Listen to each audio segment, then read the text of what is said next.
हमने जाना कि वर्ण और उनकी मात्रा जो भी ध्वनियां हैं उनसे बच्चे परिचित होते हैं। तो प्रारंभिक पठन उसे कहा जाता है जब वो जोड़ जोड़ करके, कक्षा एक के बच्चे हैं जोड़ जोड़ के क म न ल ये सब जब सीखते हैं। और इसी के साथ जुड़ा हुआ है हमारा तीसरा मध्यवर्ती पठन।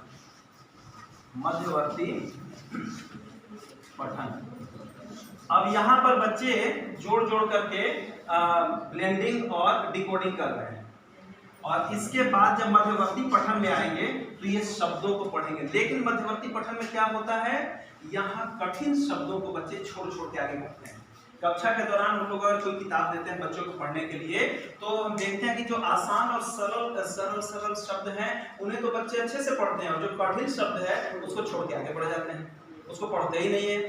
तो ये मध्यवर्ती पठन में हमें बच्चों का ध्यान देना होता है कि कौन कौन से शब्द उनके लिए कठिन होते हैं।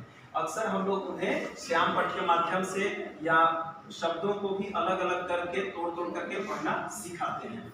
तो प्रारंभिक पठन जिसमें बच्चे ब्लेंडिंग और डिकोडिंग करते हैं, और मध्यवर्ती पठन जिसमें बच्चे पढ़ते हैं लेकिन उनमें कठिन शब्दों को वो छोड़ छोड़ कर पढ़ते हैं। इसमें भी बहुत मेहनत किया जाता है।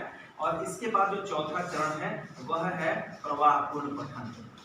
प्रवाहपूर्ण पठन, और ये जो प्रवाहपूर्ण पठन है, ये प्रवाह बहुत ही महत्वपूर्ण शब्द है। प्रवाह का मतलब हुआ जो भी आरोह है, जो भी अवरोह है। आरोह अवरोह यानी कि जो भी उतार चढ़ाव है, एक लगातार नहीं बोलना होता है, उसमें उतार चढ़ाव के साथ बोलना, साथ ही शुद्ध रूप में उसको बोलना, जो कि अभी आप बता रहे थे, वो जो भी हम लोग उच्चारण करें वो शुद्ध हो, इसको भी ध्यान दिया जाए, तब वो जाकर के प्रवाहपूर्ण पठन की श्रेणी में आता है। अब हम लोग देखेंगे कि पढ़ने की रणनीतियां कौन कौन सी हो सकती हैं, कि आखिर हम तो बहुत अच्छे से पढ़ते हैं, हमारे कक्षा के जो बच्चे हैं वो कैसे अच्छे से पढ़ें, उसके लिए हमारे पास कौन सी स्ट्रेटजी है, हम क्या अपनाएं कि उससे बच्चे भी अच्छे से पढ़ सकें। तो इस पर थोड़ा काम किया जाए।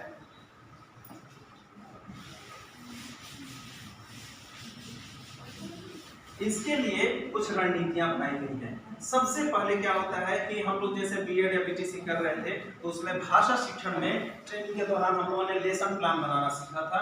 सबसे पहला क्या होता है, आदर्श वाचन। भाषा में जो मॉडल रीडिंग होती है सबसे पहला होता है कि उसे कौन करता है, उसे अध्यापक करता है। और ये जो आदर्श वाचन है या आदर्श पठन है ये कौन करता है, टीचर, ये अध्यापक करते हैं, अध्यापक द्वारा। और इसमें हम जैसे बोलेंगे बच्चे वैसा ही बोलेंगे, तो इसमें हमें भी काफी सचेत रहने की जरूरत है। हमें साइकिल नहीं करना है, हमें शपेरा नहीं करना है, हमें शुद्ध रूप में उसको बोलना है। तो हम आदर्श वाचन, आदर्श पठन जो देखते हैं अध्यापक द्वारा, अर्थात इसका मैं करूं, पहली स्ट्रेटजी हुई मैं करूं। मैं यानी अध्यापक, हम लोग खुद उसको बहुत अच्छे ढंग से पढ़ें। और बच्चे उस समय क्या करते हैं, बच्चे उस समय शब्दों की पहचान करते हैं, उस पर उंगली या पेन रख करके वो चलते हैं। तो ये आदर्श पठन मैं करूं। तो इसमें हमें खूब अच्छे ढंग से पूरी चैप्टर को, कविता हो, कहानी हो, गद्य पद्य कुछ भी हो, उसको पूरे फ्लो में शुद्ध शुद्ध उच्चारण करते हुए पढ़ना है। ये हमारा आदर्श पठन हुआ, मैं करूं। हमारी दूसरी स्ट्रेटजी होती है हम सब करें, जिसे कहा जाता है साझा पठन। साझा पठन, साझा पठन यानी कि बच्चे हम सब करें। इसमें अध्यापक भी पढ़ेंगे और बच्चे भी पढ़ेंगे।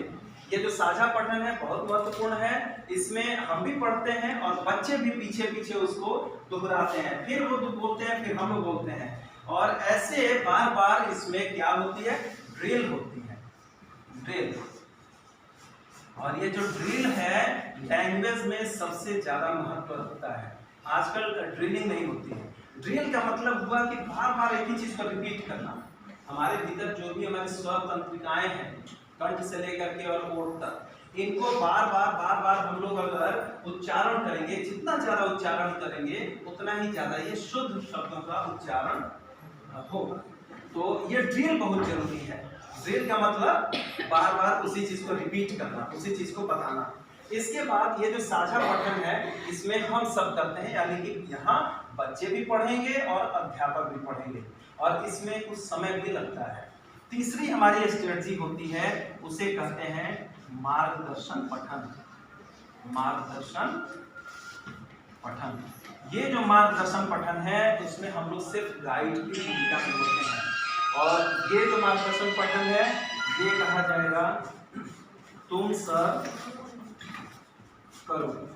इसमें अध्यापक बिल्कुल भी शामिल नहीं होगा, हम इसमें शामिल नहीं है। और मार्गदर्शन पठन में हम लोग क्या क्या कर सकते हैं, मार्गदर्शन पठन में हम लोग बच्चों का छोटा छोटा ग्रुप बना देते हैं, 4-4, 5-5 या 3-3 बच्चों का ग्रुप बना देते हैं और वो अलग अलग जगहों पे बच्चे बैठ जाते हैं क्लास में। और मार्गदर्शन पठन में ही हमें स्कैफोल्डिंग की जरूरत पड़ती है। जो सबसे पहले आज ट्रेनिंग में हम लोगों ने चर्चा किया, बच्चों को सपोर्ट देना। कई बार ऐसे होता है ये जो ग्रुप बना हुआ है इसमें 3 या 4 बच्चे जो होते हैं, ये ध्यान रखना होता है कि उसमें कुछ बच्चे अच्छे भी हों और कुछ बच्चे कमजोर भी हों। अच्छे और कमजोर जब सभी बच्चे उसमें रहेंगे, मिक्स रहेंगे, तो इससे क्या होगा, आप एक कमजोर बच्चे की गलती सबसे पहले वो बच्चा पकड़ता है। क्लास में भी रीडिंग के दौरान अगर कोई बच्चा गलत पढ़ता है तो सबसे पहले कौन पकड़ता है, पड़ोस वाला जो बच्चा है, बता देखिए विरुचि गलत पढ़ रहा है। तो ये हमारी मार्गदर्शन पठन की विशेषता है कि इसमें हम लोग समूह बना देते हैं छोटे छोटे और इसमें हम लोग केवल गाइड करते हैं, घूम करके क्लास में देखते हैं और इसी में स्कैफोल्डिंग करते हैं, यानी कि सपोर्ट करते हैं। जहां गलती हुई, जहां कठिनाई है उसको हम लोग बताते चलते हैं। और इसके बाद ये जो तुम सब करो, और फिर हमारी चौथी जो स्ट्रेटजी है वो सबसे आखिरी है, वह है स्वतंत्र पठन। स्वतंत्र पठन, ये जो स्वतंत्र पठन है इसमें हम लोग बच्चे को सीधे खड़ा करते हैं और बोलते हैं कि अच्छा चलो तुम पढ़ो, ऐसे। तो यहाँ पर क्या हुआ, यहाँ तुम करो, ये हमारे यहाँ एक हम लोग देखते हैं कि यहाँ धीरे धीरे क्या हो रही है, अध्यापकों की भूमिका कम होते जा रही है। हम लोग शुरू में तो केवल मैं, फिर उसके बाद अध्यापकों की भूमिका कम होती जा रही है और बच्चों की भूमिका बढ़ती जा रही है। और अंत में ऐसा होता है कि जब हम लोग स्वतंत्र पठन के लिए बच्चों को उठाते हैं कि चलो तुम पढ़ो, तो वो बच्चे जब उठते हैं तो हम लोग ये देखते हैं कि जब हम स्टेप बाय स्टेप इस तरह आगे बढ़ते हैं तो हमारा वो बच्चा बहुत कॉन्फिडेंस से और अच्छे से पढ़ता है। लेकिन हम लोग केवल ये आदर्श पठन के बाद स्वतंत्र पठन करा दें, बीच में ये दो चीजों को छोड़ दें तो बच्चे सही से नहीं पढ़ पाते हैं। तो हम ये कोशिश करनी होती है कि साझा पठन भी कराएं और मार्गदर्शन पठन भी कराएं। इसमें समय लगता है, एक एक चैप्टर अगर हम लोगों को पढ़ाना है तो तत्काल जल्दी जल्दी नहीं पढ़ाना है, उसमें कुछ समय देते हुए पढ़ाना। तो ये हमारी पठन जो कौशल